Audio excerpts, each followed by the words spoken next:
Everyone, welcome to my YouTube channel GS classes में आपका स्वागत है। फ्रेंड, आज हम अपने इस वीडियो में 16 जनवरी 2022 के जितने भी इम्पॉर्टेंट करंट अफेयर्स बन सकते हैं उन सभी को डिस्कस करेंगे जो एग्ज़ाम के पॉइंट ऑफ व्यू से मोस्ट इम्पॉर्टेंट है। तो चलिए स्टार्ट करते हैं। आज का हमारा फर्स्ट क्वेश्चन है,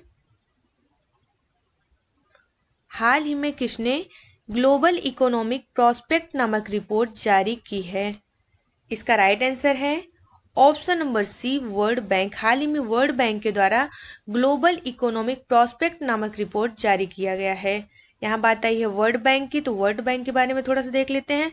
वर्ल्ड बैंक, इसकी स्थापना वर्ष 1944 के ब्रिटेन वुड्स समझौते के तहत वर्ष 1945 में किया गया था। इसका हेडक्वार्टर संयुक्त राज्य अमेरिका के वाशिंगटन डीसी में स्थित है। ये वाशिंगटन डीसी जो है वो पोटोमैक नदी के तट पर स्थित है। बात करें प्रेजेंट टाइम में वर्ल्ड बैंक के चेयरमैन कौन है, तो ये है डेविड मालपास। कौन है? डेविड मालपास हैं। अब वर्ल्ड बैंक के द्वारा कौन कौन सी रिपोर्ट जारी की जाती है? वर्ल्ड बैंक के द्वारा रिपोर्ट देख लेते हैं। तो पहला तो है ग्लोबल इकोनॉमिक प्रॉस्पेक्ट रिपोर्ट, यह वर्ल्ड बैंक के द्वारा जारी की जाती है। दूसरा है माइग्रेशन एंड डेवलपमेंट ब्रीफ, यह भी वर्ल्ड बैंक के द्वारा जारी किए जाते हैं। एंड थर्ड रिपोर्ट है ease of doing business report. Ease of doing business report ये अभी जो है वर्ल्ड ऑफ बैंक के द्वारा जारी किया जाता था, लेकिन हाल में इसको इस रिपोर्ट को जारी करना बंद कर दिया गया है। बात करते हैं यहाँ पे वर्ल्ड बैंक ग्रुप की। वर्ल्ड बैंक ग्रुप, इसमें 5 बैंक शामिल है। वर्ल्ड बैंक ग्रुप में 5 बैंक शामिल है। एग्जाम में पूछा जाता है कि निम्नलिखित में से कौन सा है या कौन सी ऑर्गेनाइजेशन है जो वर्ल्ड बैंक ग्रुप में शामिल नहीं है। तो पांचों का नाम देख लीजिए। पहला कौन सा है? IBRD। फर्स्ट है IBRD यानी international bank for reconstruction and development. Second है IDA यानी इंटरनेशनल डेवलपमेंट एसोसिएशन। थर्ड है IFC मतलब इंटरनेशनल फाइनेंस कॉरपोरेशन। फोर्थ कौन सा है? मीगा, MIGA, मीगा का फुल फॉर्म है जो है multilateral investment guarantee agency. Multilateral investment guarantee agency ये भी वर्ल्ड बैंक ग्रुप का जो है क्या है? ऑर्गेनाइजेशन है। फिफ्थ है और लास्ट है आईसीड।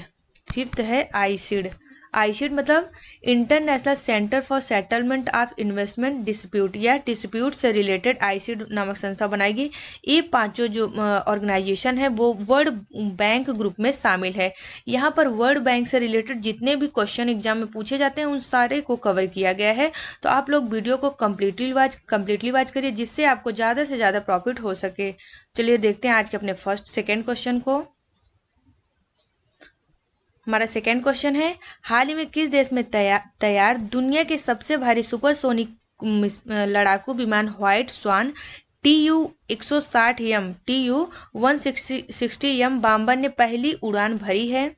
इसका राइट आंसर है ऑप्शन नंबर बी, रूस। हाल ही में रूस ने दुनिया के सबसे भारी या रूस के द्वारा तैयार दुनिया के सबसे भारी सुपरसोनिक लड़ाकू विमान व्हाइट स्वान जिसका नाम TU-160M बॉम्बर ने पहली बार उड़ान भरी है या पहली बार इसके द्वारा उड़ान भरी गई है।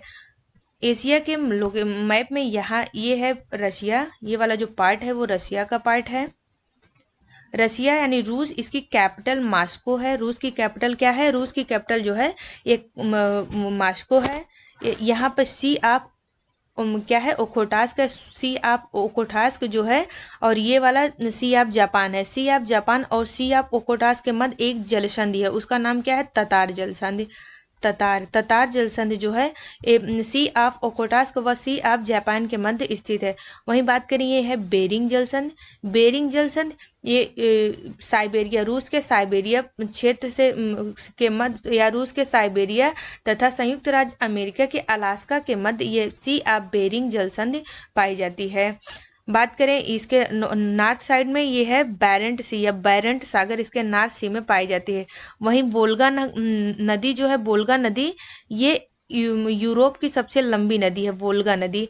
और ये वोल्गा नदी अपना जल कैस्पियन सी में, यहाँ पे है कैस्पियन सी, ये झील है कैस्पियन सी में गिराती है। कैस्पियन सी ये विश्व का सबसे बड़ा झील है। विश्व की सबसे बड़ी झील कौन सी है? कैस्पियन सी है। वहीं अगर पूछे सबसे बड़ा स्थलबद्ध देश कौन सा है, तो पहले स्थान पर है कजाकिस्तान, वहीं दूसरे स्थान पर है जो है मंगोलिया। दूसरे स्थान पर सबसे बड़े स्थलबद्ध देशों की श्रेणी में मंगोलिया है। अब इससे रिलेटेड और भी जो इम्पोर्टेंट पॉइंट है उसको देख लेते हैं। बात करते हैं रूस की, तो रूस की कैपिटल जो है वो मॉस्को है और यहाँ की करेंसी जो है रशियन रूबल है। प्रेजेंट टाइम में रूस के राष्ट्रपति व्लादिमीर पुतिन है तथा बेरिंग जलसंधि यह रूस व संयुक्त राज्य अमेरिका के अलास्का के मध्य स्थित है। रूस व अलास्का के मध्य स्थित है। वहीं वाडा की रिपोर्ट के अनुसार डोपिंग रोधी नियमों का उल्लंघन करने में रूस जो है वो शीर्ष पर है। नेक्स्ट है इंद्र एक्सरसाइज। इंद्र एक्सरसाइज एक किसके मध्य होता है, यह रसिया व इंडिया के बीच इंद्र एक्सरसाइज देखने को मिलता है। नेक्स्ट है माउंट एल्ब्रूस। माउंट एल्ब्रूस जो है ये यूरोप का सबसे ऊंचा पहाड़ है।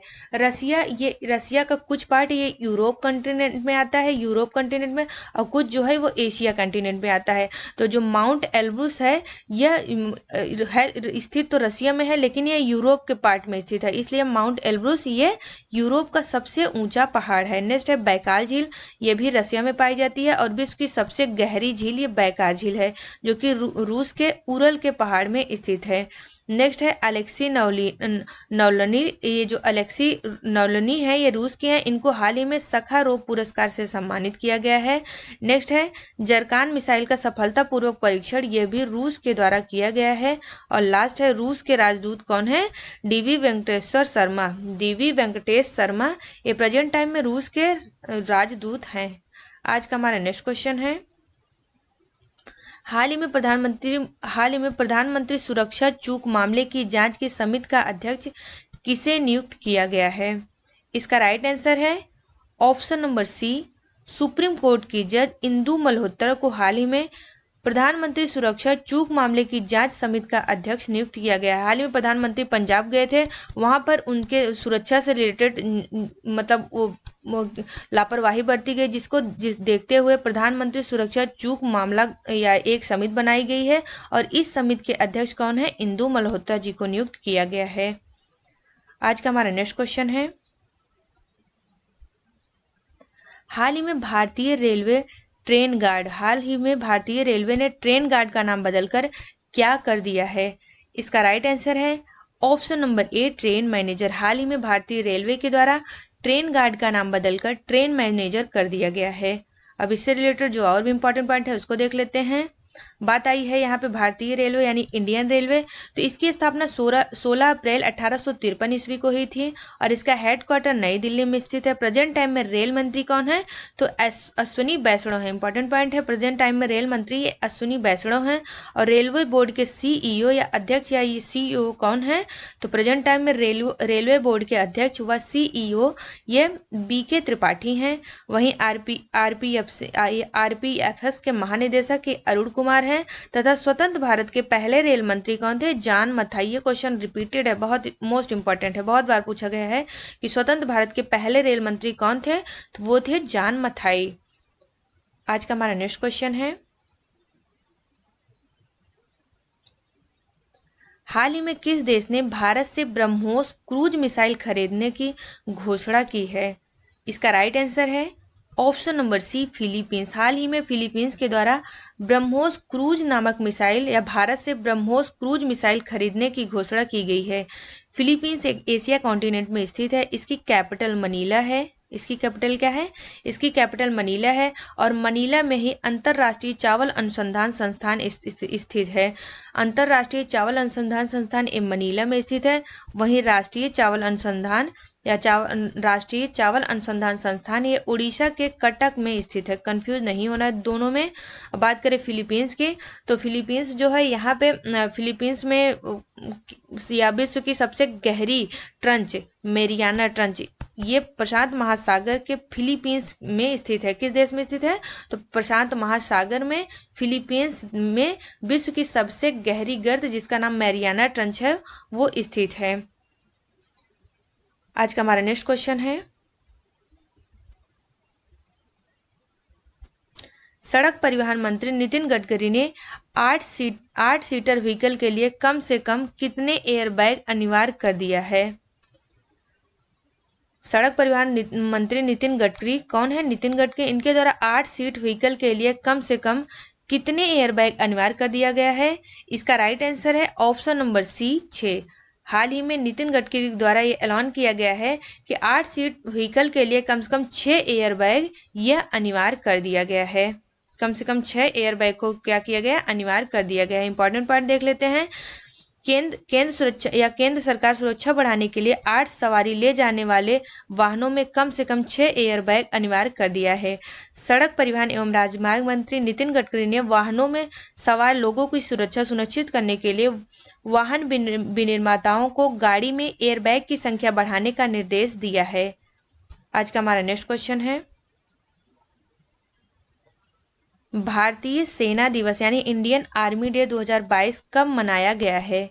इसका राइट आंसर है ऑप्शन नंबर बी 15 जनवरी को। हाल ही में 15 जनवरी को इंडियन आर्मी डे के रूप में सेलिब्रेट किया गया है। इंपॉर्टेंट पॉइंट देख लेते हैं।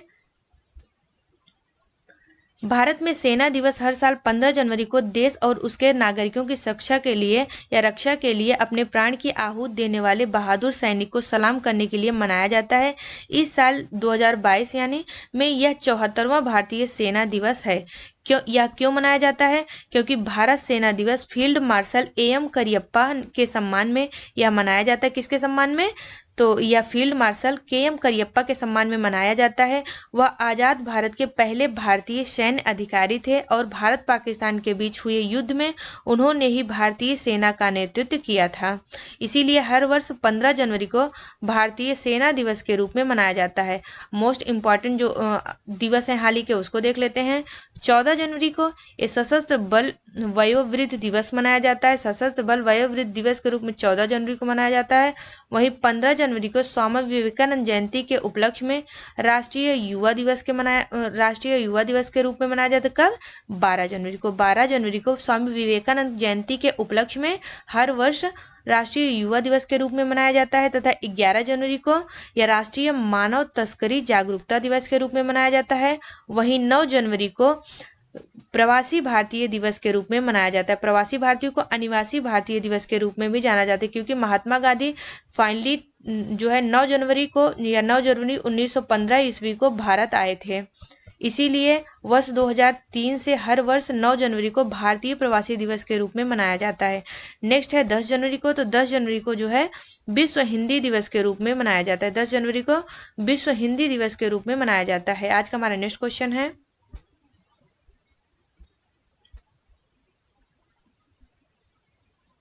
2022 में जूनियर नंबर 1 बनने वाली पहली भारतीय महिला बैडमिंटन खिलाड़ी कौन बनी है? इसका राइट आंसर है option number C Tasneem Mir. हाल ही में तस्नीम मीर को जूनियर नंबर 1 में बनने वाली या जूनियर नंबर 1 बनने वाली पहली भारतीय महिला बैडमिंटन का खिताब मिला है। इंपॉर्टेंट पॉइंट देख लेते हैं। गुजरात की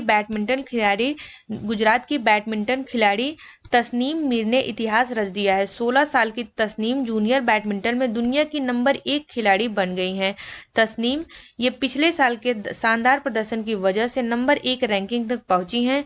वह ऐसा कारनामा करने वाली देश की पहली महिला है। क्योंकि देश की पहली महिला खिलाड़ी हैं इसलिए यह क्वेश्चन एग्जाम के पॉइंट ऑफ व्यू से इंपॉर्टेंट हो जाता है क्योंकि एग्जाम में अक्सर कौन पहली बार बनी है, देश में पहली बार क्या हुआ है, इससे रिलेटेड क्वेश्चन अक्सर पूछा जाता है। आज का हमारा नेक्स्ट क्वेश्चन है, ग्लोबल प्राइवेट बैंकिंग अवार्ड 2021 यानी ग्लोबल प्राइवेट बैंकिंग अवार्ड 2021 में भारत के किस बैंकों को सर्वश्रेष्ठ निजी बैंक यानी बेस्ट प्राइवेट बैंक के रूप में नामित किया गया है? इसका राइट आंसर है option number D HDFC bank को। हाल ही में ग्लोबल प्राइवेट बैंकिंग अवार्ड 2021 में HDFC बैंक को बेस्ट प्राइवेट बैंक के रूप में नामित किया गया है। किस बैंक को? HDFC बैंक को बेस्ट प्राइवेट बैंक के रूप में नामित किया गया है। इंपॉर्टेंट पॉइंट देख लेते हैं। HDFC बैंक को ग्लोबल प्राइवेट बैंकिंग अवार्ड 2021 में भारत में सर्वश्रेष्ठ निजी बैंक के रूप में नामित किया गया है। अब क्योंकि यहाँ पे अवार्ड से रिलेटेड क्वेश्चन था तो जो भी हाल के दिनों में अवार्ड से रिलेटेड क्वेश्चन है उसको देख लेते हैं। इंपॉर्टेंट जो हैं तो फर्स्ट है भारत रत्न, प्रतिष्ठित भारत रत्न डॉक्टर अंबेडकर पुरस्कार 2021 या हर्षाली मल्होत्रा को दिया गया। नेक्स्ट है या गोल्डन ग्लोब पुरस्कार जीतने वाले पहले दक्षिण कोरियाई अभिनेता ओह यंग सू हैं। कौन है? ओह यंग सू हैं। नेक्स्ट है Mrs India Galaxy 2021। Mrs India Galaxy 2021 का खिताब ये निकिता सौकेल के द्वारा जीता गया है। किसके द्वारा? निकिता सौकेल के द्वारा जीता गया है। नेक्स्ट है Ramanujan prize for young mathematician पुरस्कार या नीना गुप्ता को, या इस प्राइज से या नीना गुप्ता को Ramanuja prize for young mathematician पुरस्कार से सम्मानित किया गया है। वहीं बालकृष्ण देसी इनको प्रतिष्ठित रॉयल गोल्ड मेडल 2022 से सम्मानित किया गया है। आज का हमारा नेक्स्ट क्वेश्चन है, कौन सा भारतीय हवाई अड्डा ऑन टाइम प्रदर्शन यानी समय पर प्रदर्शन के लिए वैश्विक सूची में 8वें स्थान पर है? इसका राइट आंसर है ऑप्शन नंबर ए चेन्नई अंतर्राष्ट्रीय हवाई अड्डा। चेन्नई अंतर्राष्ट्रीय हवाई अड्डे को ऑन टाइम प्रदर्शन के लिए विश्व की सूची में 8वें पायदान पर रखा गया है। इम्पॉर्टेंट है। और इंदिरा गांधी अंतर्राष्ट्रीय हवाई अड्डा ये कहाँ पर स्थित है? दिल्ली में स्थित है। वहीं केम्पेगौड़ा अंतर्राष्ट्रीय हवाई अड्डा कई बार एग्जाम में पूछा गया है। केम्पेगौड़ा अंतर्राष्ट्रीय हवाई अड्डा का संबंध किस राज्य से है या कहाँ पर स्थित है? तो यह कर्नाटक के बेंगलुरु में स्थित है। वहीं बीजू पटनायक अंतर्राष्ट्रीय हवाई अड्डा ये ओडिशा के भुवनेश्वर में स्थित है। इंपॉर्टेंट पॉइंट देखते हैं। चेन्नई अंतर्राष्ट्रीय हवाई अड्डा यह दुनिया के शीर्ष 10 बड़े अंतर्राष्ट्रीय हवाई अड्डों में से एक है जो समय पर यानी ऑन टाइम प्रस्थान सुविधा करता है। क्योंकि यहाँ पर ये 8वें पायदान पर है, या चेन्नई अंतर्राष्ट्रीय हवाई अड्डा जो है ये 8वें पायदान पर है। तो ऑन टाइम के लिए पहले स्थान पर कौन सा है? तो संयुक्त राज्य अमेरिका का मियामी हवाई अड्डा। मियामी हवाई अड्डा ये पहले स्थान पर है। वहीं जापान का फुकुओका हवाई अड्डा ये दूसरे स्थान पर है, तथा जापान का ही हनेडा हवाई अड्डा जो है ये तीसरे पायदान पर है। क्वेश्चन को ऐसे पूछेगा कि मियामी हवाई अड्डा किस देश से संबंधित है? तो मियामी हवाई अड्डा ये संयुक्त राज्य में स्थित है। आज का हमारा नेक्स्ट क्वेश्चन है, हाल ही में कौन सा राज्य पहली बार वैश्विक बधिर T20 क्रिकेट चैंपियनशिप 2023 की मेजबानी करेगा? इसका राइट आंसर है ऑप्शन नंबर डी केरल। हाल ही में केरल राज्य के द्वारा world deaf T20 cricket championship की मेजबानी या world deaf T20 cricket championship 2023 की मेजबानी करने की घोषणा की गई है।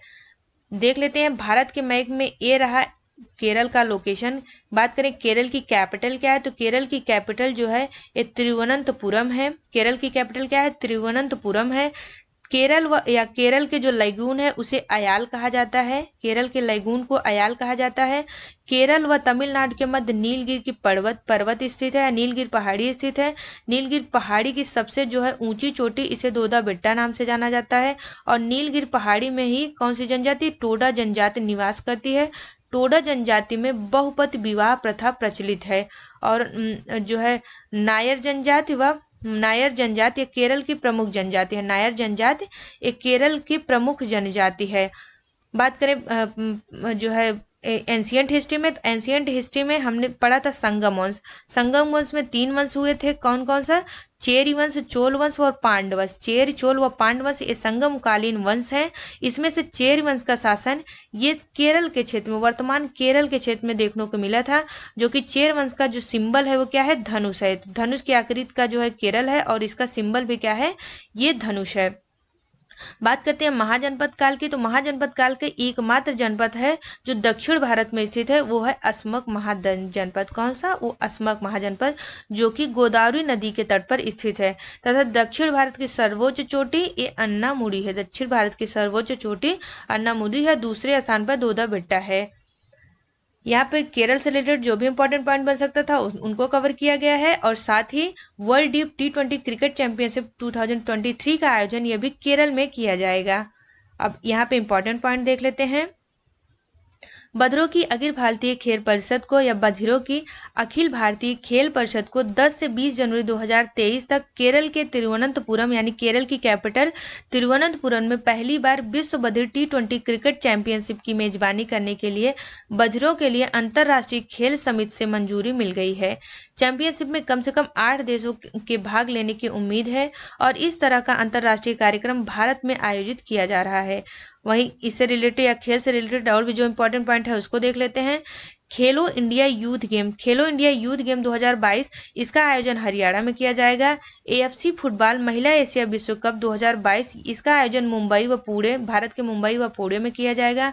वहीं ICC पुरुष T20 विश्व कप 2021 का आयोजन UAE व ओमान में यानी संयुक्त अरब अमीरात व ओमान में संयुक्त रूप से किया गया है। नेक्स्ट है ICC वर्ल्ड टेस्ट चैंपियनशिप 2021 इसकी मेजबानी इंग्लैंड के द्वारा किया गया है। और लास्ट है हॉकी विश्व कप 2024 हॉकी विश्व कप 2024 या ओमान की कैपिटल जो है मस्कट में इसका आयोजन किया जाएगा। ओमान की कैपिटल मस्कट में इसका आयोजन किया जाएगा।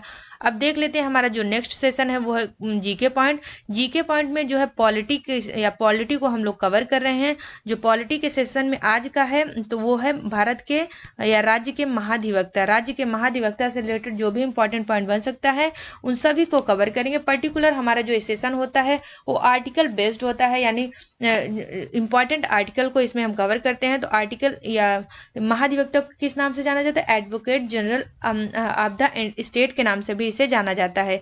इनके लिए जो आर्टिकल है वो आर्टिकल 165 है। आर्टिकल 165 ये राज्य के महाधिवक्ता से संबंधित है, यानी जो महाधिवक्ता की पद है या पोस्ट है उसका वर्णन ये आर्टिकल 165 में किया गया है। यानी महाधिवक्ता का पद ये क्या है? संवैधानिक है, क्योंकि इसका वर्णन जो है संविधान में किया गया है।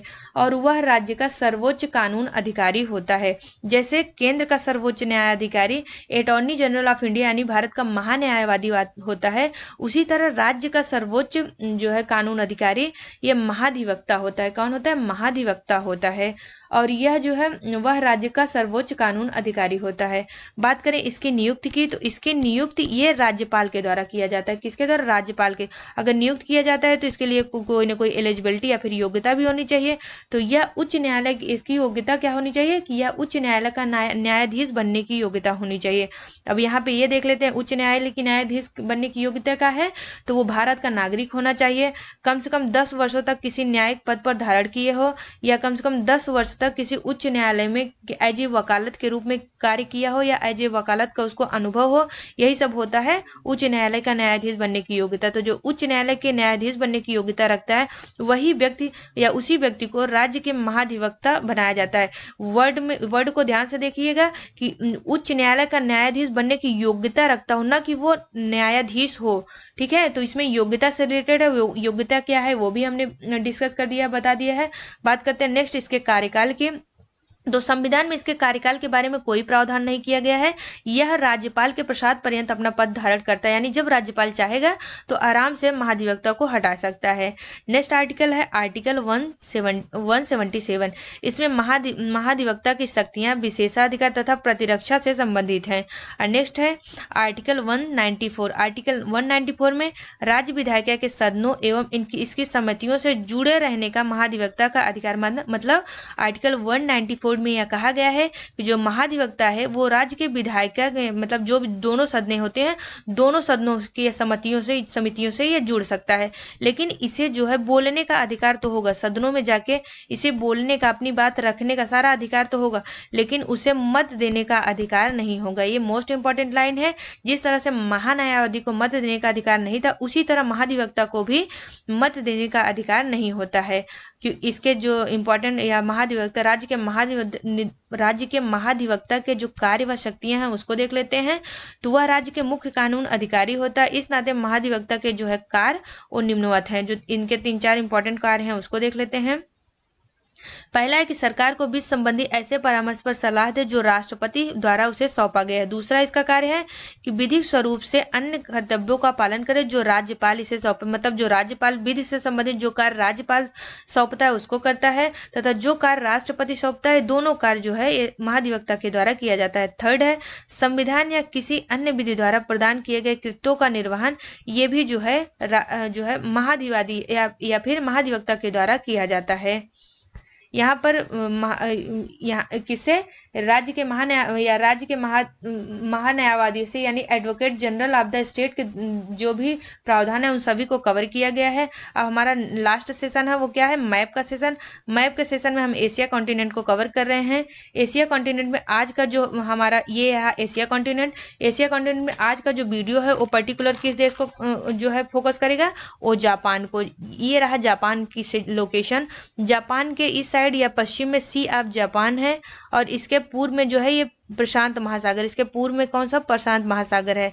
और इसके जो इस साइड देश स्थित है वो उत्तरी कोरिया और ये दक्षिणी कोरिया। उत्तरी कोरिया व दक्षिणी कोरिया ये 38 डिग्री चैनल के द्वारा एक दूसरे से डिवाइड होते हैं तथा चीन व कोरिया के मध्य येलो सी, कौन सा, पीला सागर स्थित है। चीन व किसके बीच, कोरिया के मध्य एक पीला सागर स्थित है। तो यहाँ पर जापान को कंप्लीटली कवर किया जाएगा। तो जापान को देख लेते हैं। जापान के लिए हमने आज नेक्स्ट जो है मैप चुना है। जापान जो है इसके निप्पन, सूर्योदय का देश, सुकुमार, फूलों का देश व पूर्व का ब्रिटेन कहा जाता है। जापान को स्पेशली क्या कहा जाता है, पूर्व का ब्रिटेन। ये जापान को ही कहा जाता है पूर्व का ब्रिटेन। जापान में जो है इसकी कैपिटल जो है वो टोक्यो है। जापान की कैपिटल ये टोक्यो है जो कि किस द्वीप पर स्थित है, होक्काइडो द्वीप पर स्थित है, जो कि होन्शु द्वीप पर स्थित है। होन्शु द्वीप पर स्थित है। इसमें कुल जो है 3900 द्वीप हैं। कितने द्वीप हैं, 3900 द्वीप है, जिसमें से 4 द्वीप मोस्ट इंपॉर्टेंट है। पहला है होक्काइडो, दूसरा है होन्शु, दूसरा क्या है, ये होन्शु है, होन्शु। तीसरा है शिकोकू व चौथा है क्यूशु। तीसरा है क्यूशु व चौथा है शिकोकू, चौथा है शिकोकू, ये है क्यूशु। ये चारों जो है द्वीप, ये होक्काइडो या होन्शु, होक्काइडो, क्यूशु, शिकोकू, ये चारों द्वीप जापान के मोस्ट इम्पॉर्टेंट है। यहाँ पे फ्यूजियामा ज्वालामुखी, फ्यूजियामा ज्वालामुखी ये सुसुप्त ज्वालामुखी है और जापान का सबसे बड़ा ज्वालामुखी है। तथा मोरारन पार्क ये होक्काइडो में स्थित है। कहाँ पर स्थित है, मोरारन पार्क ये होक्काइडो में स्थित है। तथा वहीं पर बीवा झील कहाँ पे स्थित है, ये होन्शु में स्थित है। बीवा झील ये होन्शु में स्थित है। ततार जलसंध यहाँ पर स्थित है। ततार जलसंध यहाँ पर जो है जापान से स्थित है। कौन सा सागर, यहाँ पर जापान सागर स्थित है। और ये जो है जापान के जस्ट ऊपर और रसिया के नीचे ओखेटास्क सागर स्थित है। तो जापान सागर व ओखेटास्क सागर के मध्य जो है ततार जलसंध स्थित है। ये है जापान सागर और ये वाला जो पार्ट है ये क्या है, प्रशांत महासागर। तो जापान व प्रशांत महासागर में कौन सी संधि स्थित है या कौन सी जलसंधि है, तो यह है सुगारू जलसंध। यहाँ पर सुगारू जलसंध, ये जापान सागर व प्रशांत सागर के मध्य सुगारू जलसंधि है। अगर देश पूछे तो ये जापान में स्थित है तथा द्वीप पूछे तो ये होक्काइडो व होन्शु द्वीप के मध्य सुगारू जलसंधि स्थित है। नेक्स्ट है उत्तर से आने वाली, इसमें जो उत्तर से आती है चक्रवात या फिर उत्तर से आने वाली जलधारा उसका नाम है आयोसियन, जो उत्तर से आती है। तथा दक्षिण से आने वाली क्यूरोसियो की धारा, उत्तर से आयोसियो की धारा जो कि ठंडी है तथा दक्षिण से क्यूरोसियो की धारा जो कि गर्म है। इसके जो जहाँ पे ये मिलता है वहाँ पे कोहरा छा जाता है और ये वाला जो क्षेत्र है वो मत्स्य उत्पादन के लिए फेवरेबल कंडीशन क्या करता है, जनरेट करता है। जहाँ पर ठंडी हवाएं और गर्म हवाएं मिलती हैं वो वाला क्षेत्र जो है मछली उत्पादन के लिए क्या करता है, फेवरेबल कंडीशन जनरेट करता है। नेक्स्ट है ओसाका, जापान का जो ओसाका शहर है, ओसाका, जापान के ओसाका को किस नाम से जाना जाता है, तो जापान का मैनचेस्टर कहा जाता है। यही जो यहाँ का यवाटा है उसे जापान का पिट्सबर्ग कहा जाता है। तथा नगोया को, किसको, नगोया को, जापान का जो नगोया शहर है उसे जापान का डेट्रॉयट या फिर जापान का ब्रेडफोर्ड कहा जाता है। वहीं ओकिनोशिमा द्वीप, यहाँ की ओकिनोशिमा द्वीप ये जो है इसे वर्ल्ड हेरिटेज साइट में शामिल किया गया है। तथा भारत ने अपनी पहली बुलेट परियोजना जापान के सहयोग से प्रारंभ की है। वो बुलेट परियोजना कहाँ पे स्टार्ट की गई है, तो मुंबई से अहमदाबाद के मध्य ये भारत की पहली बुलेट परियोजना है जो कि जापान के सहयोग से स्टार्ट की गई है। वहीं नेक्स्ट है quad group. Quad group most important है। क्वाड ग्रुप में 4 देश शामिल हैं, भारत, जापान, ऑस्ट्रेलिया और यूएसए। इन चारों देशों के द्वारा मालाबार नौसेना अभ्यास पूछता है क्वाड देश में कौन, या क्वाड ग्रुप में कौन कौन से देश शामिल है तथा मालाबार नौसेना अभ्यास में कौन कौन से देश शामिल है। तो जो क्वाड ग्रुप बनाया गया है भारत, जापान, ऑस्ट्रेलिया, यूएसए के द्वारा, इन्हीं के द्वारा मालाबार नौसेना अभ्यास संपन्न किया जाता है। और ये क्यों किया जाता है? क्योंकि चीन का हिंद महासागर में बढ़ते वर्चस्व को कम करने के लिए इन क्वाड ग्रुप समूहों के द्वारा मालाबार संयुक्त अभ्यास किया जाता है। तो फ्रेंड, यहाँ पर जापान से रिलेटेड जितने भी इंपॉर्टेंट पॉइंट बन सकते हैं उन सभी को कवर किया गया है। तो वीडियो को, अगर आपको वीडियो पसंद आया हो तो वीडियो को पूरा देखें और लाइक करें, और अगर आप चैनल पे फर्स्ट टाइम विजिट कर रहे हो तो चैनल को सब्सक्राइब करें तथा बेल आइकन को जरूर प्रेस करें ताकि हमारे आने वाले सभी वीडियो का नोटिफिकेशन